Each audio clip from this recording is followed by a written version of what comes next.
Chapter 30. Sir William stayed only a week at Hunsford, but his visit was long enough to convince him of his daughter's being most comfortably settled, and of her possessing such a husband and such a neighbour as were not often met with. While Sir William was with them, Mr. Collins devoted his morning to driving him out in his gig, and showing him the country, but when he went away, the whole family returned to their usual employments, and Elizabeth was thankful to find that they did not see more of her cousin by the alteration, for the chief of the time between breakfast and dinner was now passed by him either at work in the garden or in reading and writing, and looking out of the window in his own book-room, which fronted the road. The room in which the ladies sat was backwards. Elizabeth had at first rather wondered that Charlotte should not prefer the dining parlour for common use. It was a better-sized room, and had a more pleasant aspect, but she soon saw that her friend had an excellent reason for what she did, for Mr. Collins would undoubtedly have been much less in his own apartment, had they sat in one equally lively, and she gave Charlotte credit for the arrangement. From the drawing-room they could distinguish nothing in the lane, and were indebted to Mr. Collins for the knowledge of what carriages went along, and how often especially Miss de Bourgh drove by in her phaeton, which he never failed coming to inform them of, though it happened almost every day. She not unfrequently stopped at the parsonage, and had a few minutes' conversation with Charlotte, but was scarcely ever prevailed upon to get out. Very few days passed in which Mr. Collins did not walk to Rosings, and not many in which his wife did not think it necessary to go likewise, until Elizabeth recollected that there might be other family livings to be disposed of. She could not understand the sacrifice of so many hours. Now and then they were honoured with a call from her ladyship, and nothing escaped her observation that was passing in the room during these visits. She examined into their employments, looked at their work, and advised them to do it differently, found fault with the arrangement of the furniture, or detected the housemaid in negligence, and if she accepted any refreshment, seemed to do it only for the sake of finding out that Mrs. Collins's joints of meat were too large for her family. Elizabeth soon perceived, that though this great lady was not in commission of the peace of the county, she was a most active magistrate in her own parish, the minutest concerns of which were carried to her by Mr. Collins, and whenever any of the cottagers were disposed to be quarrelsome, discontented, or too poor, she sallied forth into the village to settle their differences, silence their complaints, and scold them into harmony and plenty. The entertainment of dining at Rosings was repeated about twice a week, and, allowing for the loss of Sir William, and there being only one card table in the evening, every such entertainment was the counterpart of the first. Their other engagements were few, as the style of living in the neighbourhood in general was beyond Mr. Collins's reach. This, however, was no evil to Elizabeth, and upon the whole she spent her time comfortably enough. There were half-hours of pleasant conversation with Charlotte, and the weather was so fine for the time of year that she had often great enjoyment out of doors. Her favourite walk, and where she frequently went while the others were calling on Lady Catherine, was along the open grove which edged that side of the park, where there was a nice sheltered path, which no one seemed to value but herself, and where she felt beyond the reach of Lady Catherine's curiosity. In this quiet way, the first fortnight of her visit soon passed away. Easter was approaching, and the week preceding it was to bring an addition to the family at Rosings, which in so small a circle must be important. Elizabeth had heard soon after her arrival that Mr. Darcy was expected there in the course of a few weeks, and though there were not many of her acquaintances whom she did not prefer, his coming would furnish one comparatively new to look at in their Rosings parties, and she might be amused in seeing how hopeless Miss Bingley's designs on him were, by his behaviour to his cousin, for whom he was evidently destined by Lady Catherine, who talked of his coming with the greatest satisfaction, spoke of him in terms of the highest admiration, and seemed almost angry to find that he had already been frequently seen by Miss Lucas and herself. His arrival was soon known at the parsonage, for Mr. Collins was walking the whole morning within view of the lodges opening into Hunsford Lane, in order to have the earliest assurance of it, and after making his bow as the carriage turned into the park, hurried home with the great intelligence. On the following morning he hastened to Rosings to pay his respects. There were 2 nephews of Lady Catherine to require them, for Mr. Darcy had brought with him a Colonel Fitzwilliam, the younger son of his uncle Lord, and, to the great surprise of all the party, when Mr. Collins returned, the gentleman accompanied him. Charlotte had seen them from her husband's room, crossing the road, and immediately running into the other, told the girls what an honor they might expect, adding, "I may thank you, Eliza, for this piece of civility. Mr. Darcy would never have come so soon to wait upon me." Elizabeth had scarcely time to disclaim all right to the compliment, before their approach was announced by the doorbell, and shortly afterwards the 3 gentlemen entered the room. Colonel Fitzwilliam, who led the way, was about 30, not handsome, but in person and address most truly the gentleman. Mr. Darcy looked just as he had been used to look in Hertfordshire, paid his compliments, with his usual reserve, to Mrs. Collins, and whatever might be his feelings toward her friend, met her with every appearance of composure. Elizabeth merely curtsied to him without saying a word. Colonel Fitzwilliam entered into conversation directly with the readiness and ease of a well-bred man, and talked very pleasantly, but his cousin, after having addressed a slight observation on the house and garden to Mrs. Collins, sat for some time without speaking to anybody. At length, however, his civility was so far awakened as to inquire of Elizabeth after the health of her family. She answered him in the usual way, and after a moment's pause, added, "My eldest sister has been in town these 3 months. Have you never happened to see her there?"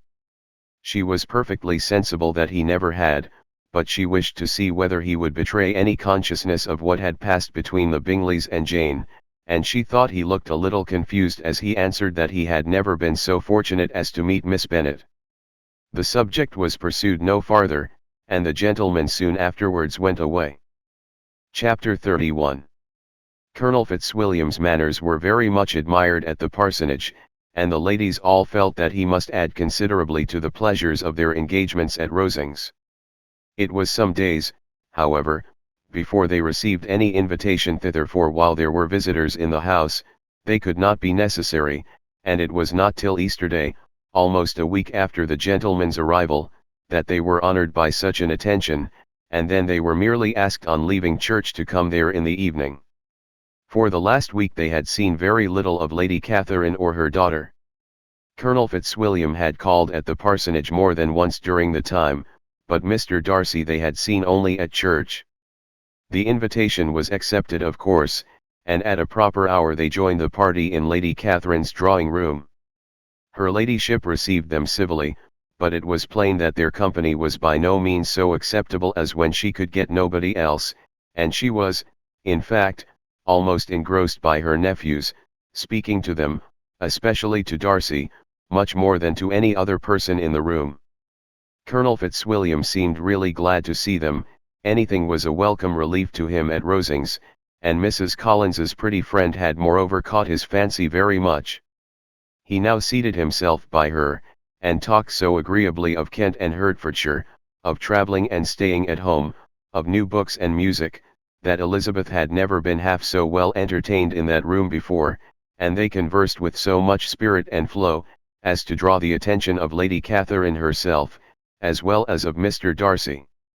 His eyes had been soon and repeatedly turned towards them with a look of curiosity, and that her ladyship, after a while, shared the feeling, was more openly acknowledged, for she did not scruple to call out, "What is that you are saying, Fitzwilliam?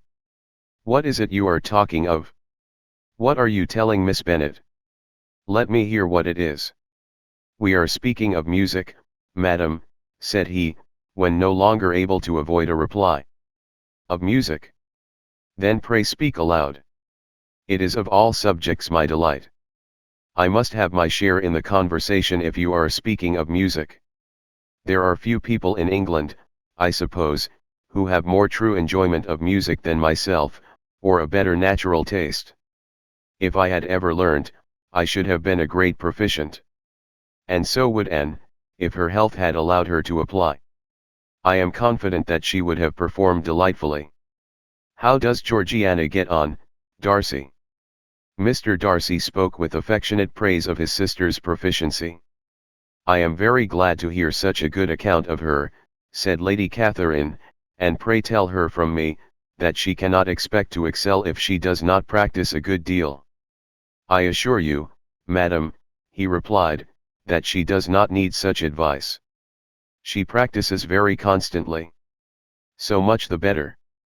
It cannot be done too much, and when I next write to her, I shall charge her not to neglect it on any account. I often tell young ladies that no excellence in music is to be acquired without constant practice. I have told Miss Bennet several times, that she will never play really well unless she practices more, and though Mrs. Collins has no instrument, she is very welcome, as I have often told her, to come to Rosings every day, and play on the pianoforte in Mrs. Jenkinson's room. She would be in nobody's way, you know, in that part of the house." Mr. Darcy looked a little ashamed of his aunt's ill-breeding, and made no answer. When coffee was over, Colonel Fitzwilliam reminded Elizabeth of having promised to play to him, and she sat down directly to the instrument. He drew a chair near her.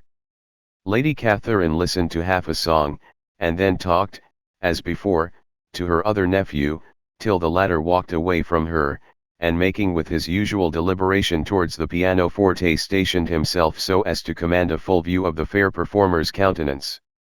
Elizabeth saw what he was doing, and at the first convenient pause, turned to him with an arch smile, and said, "You mean to frighten me, Mr. Darcy, by coming in all this state to hear me? I will not be alarmed though your sister does play so well. There is a stubbornness about me that never can bear to be frightened at the will of others. My courage always rises at every attempt to intimidate me."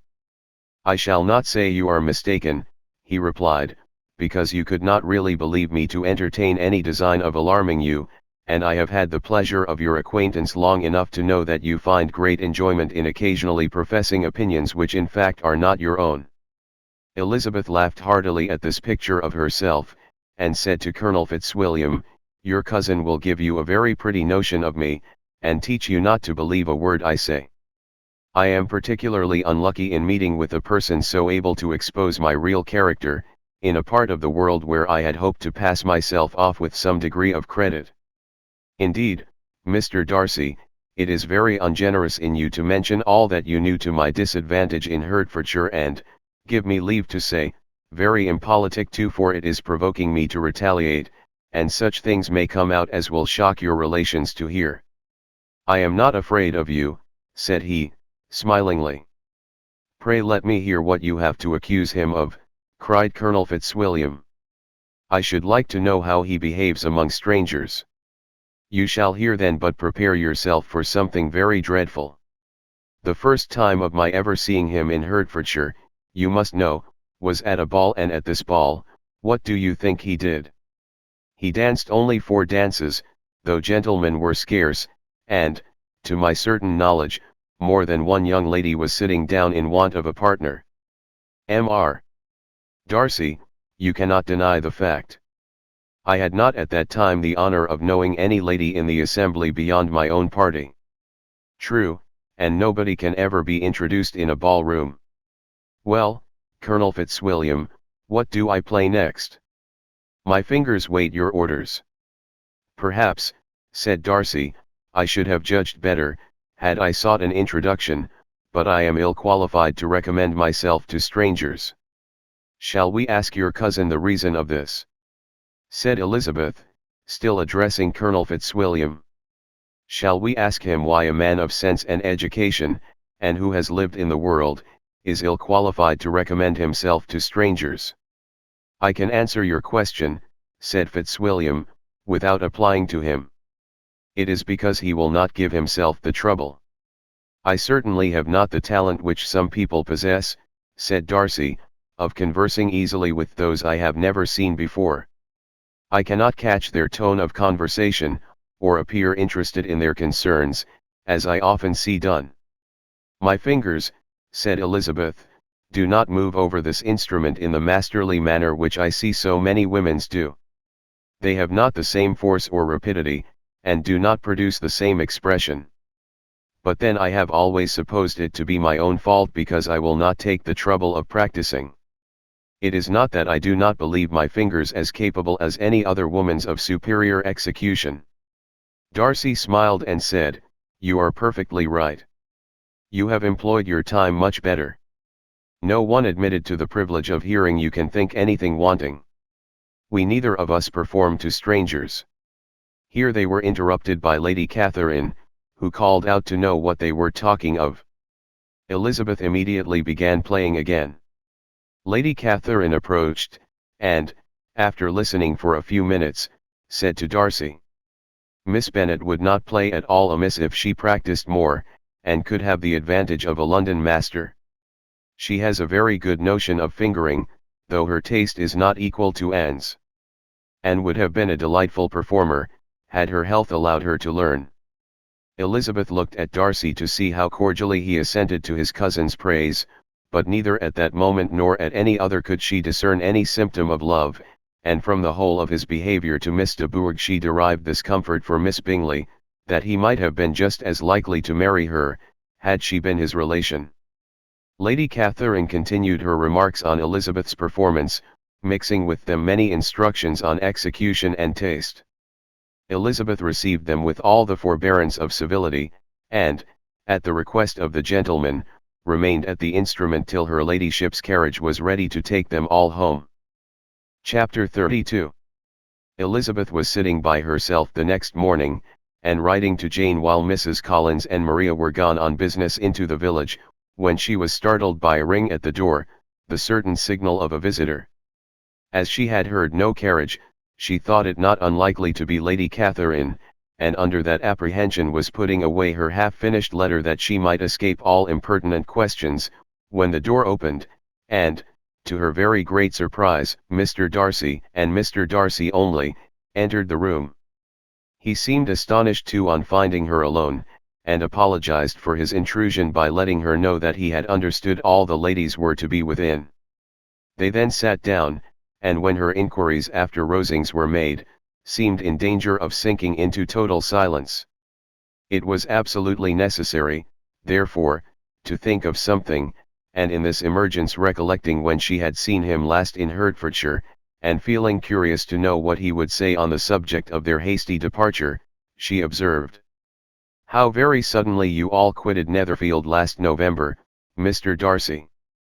It must have been a most agreeable surprise to Mr. Bingley to see you all after him so soon, for, if I recollect right, he went but the day before.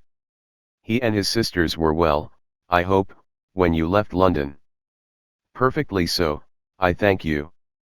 She found that she was to receive no other answer, and, after a short pause added, "I think I have understood that Mr. Bingley has not much idea of ever returning to Netherfield again. I have never heard him say so, but it is probable that he may spend very little of his time there in the future. He has many friends, and is at a time of life when friends and engagements are continually increasing. If he means to be but little at Netherfield, it would be better for the neighbourhood that he should give up the place entirely, for then we might possibly get a settled family there. But, perhaps, Mr. Bingley did not take the house so much for the convenience of the neighbourhood as for his own, and we must expect him to keep it or quit it on the same principle." "I should not be surprised," said Darcy, "if he were to give it up as soon as any eligible purchase offers." Elizabeth made no answer. She was afraid of talking longer of his friend, and, having nothing else to say, was now determined to leave the trouble of finding a subject to him. He took the hint, and soon began with, "This seems a very comfortable house. Lady Catherine, I believe, did a great deal to it when Mr. Collins first came to Hunsford. I believe she did, and I am sure she could not have bestowed her kindness on a more grateful object. Mr. Collins appears to be very fortunate in his choice of a wife. Yes, indeed, his friends may well rejoice in his having met with one of the very few sensible women who would have accepted him, or have made him happy if they had. My friend has an excellent understanding, though I am not certain that I consider her marrying Mr. Collins as the wisest thing she ever did. She seems perfectly happy, however, and in a prudential light it is certainly a very good match for her. It must be very agreeable for her to be settled within so easy a distance of her own family and friends. An easy distance, do you call it? It is nearly 50 miles. And what is 50 miles of good road? Little more than half a day's journey. Yes, I call it a very easy distance. I should never have considered the distance as one of the advantages of the match, cried Elizabeth. I should never have said Mrs. Collins was settled near her family. It is a proof of your own attachment to Hertfordshire. Anything beyond the very neighbourhood of Longbourn, I suppose, would appear far. As he spoke there was a sort of smile which Elizabeth fancied she understood. He must be supposing her to be thinking of Jane and Netherfield, and she blushed as she answered. I do not mean to say that a woman may not be settled too near her family. The far and the near must be relative, and depend on many varying circumstances. Where there is fortune to make the expenses of travelling unimportant, distance becomes no evil. But that is not the case here. Mr. and Mrs. Collins have a comfortable income, but not such a one as will allow of frequent journeys, and I am persuaded my friend would not call herself near her family under less than half the present distance. Mr. Darcy drew his chair a little towards her, and said, You cannot have a right to such very strong local attachment. You cannot have been always at Longbourn. Elizabeth looked surprised. The gentleman experienced some change of feeling. He drew back his chair, took a newspaper from the table, and glancing over it, said, in a colder voice, Are you pleased with Kent? A short dialogue on the subject of the country ensued, on either side calm and concise, and soon put an end to by the entrance of Charlotte and her sister, just returned from her walk. The tête-à-tête surprised them. Mr. Darcy related the mistake which had occasioned his intruding on Miss Bennet, and after sitting a few minutes longer without saying much to anybody, went away. What can be the meaning of this? Said Charlotte, as soon as he was gone. My dear Eliza, he must be in love with you, or he would never have called us in this familiar way. But when Elizabeth told of his silence, it did not seem very likely, even to Charlotte's wishes, to be the case, and after various conjectures, they could at last only suppose his visit to proceed from the difficulty of finding anything to do, which was the more probable from the time of year. All field sports were over.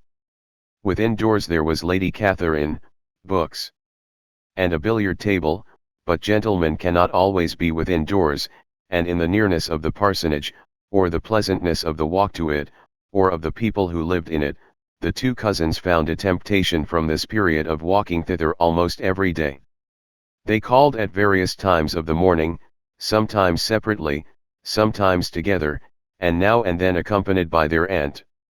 It was plain to them all that Colonel Fitzwilliam came because he had pleasure in their society, a persuasion which of course recommended him still more, and Elizabeth was reminded by her own satisfaction in being with him, as well as by his evident admiration of her former favourite George Wickham, and though, in comparing them, she saw there was less captivating softness in Colonel Fitzwilliam's manners, she believed he might have the best informed mind. But why Mr. Darcy came so often to the parsonage, it was more difficult to understand.